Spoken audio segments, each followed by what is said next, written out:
Eli Panda. Moi, je vous ai dit ouvertement que Eli Panda, ce n'est pas un prophète. Il ne l'est pas. L'onction, c'est-à-dire l'esprit de la prophétie, n'est pas sur lui. L'esprit qui est sur lui, ça dépasse 1000 fois l'esprit de la prophétie. Car l'esprit qui est sur lui, c'est l'esprit de... Comment vais-je l'expliquer? De la colère de Dieu qui est sur Eli Panda.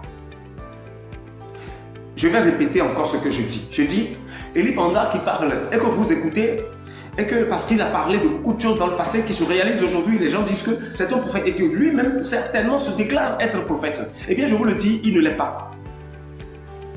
Et je ne vais pas tourner autour du pot. L'esprit qui est sur Eli Panda, c'est l'esprit du Seigneur Jésus. Pour ne pas dire que c'est le Saint-Esprit. Pour ne pas dire que la parole a été dite pendant les derniers temps, je répandrai mon esprit sur toute chair. Je répandrai mon esprit sur toute chair.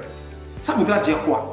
Ça voudra dire que l'homme sur terre pourra être en mesure de travailler comme si c'était Dieu lui-même qui travaillait. C'est ça, je répandrai mon esprit sur toute chair. L'homme sur terre pourra être en mesure de travailler comme si c'était Dieu lui-même qui se manifestait. Et aujourd'hui, je vous le dis, c'est la colère de Dieu. Avez-vous vu une fois Eli Panda opérer un grand miracle tel que les prophètes le font aujourd'hui et que cela a été filmé, partagé un peu partout? Vous ne verrez pas. Vous ne verrez pas. Même si lui-même décide de faire un miracle, il ne pourra pas. Car l'esprit du Seigneur qui se manifeste aujourd'hui n'est pas un esprit qui fait le miracle. Mais c'est un esprit qui purifie la chair de l'homme et qui purifie la terre tout entière, qui purifie toute chose, qui met la vie à là où il y a la mort.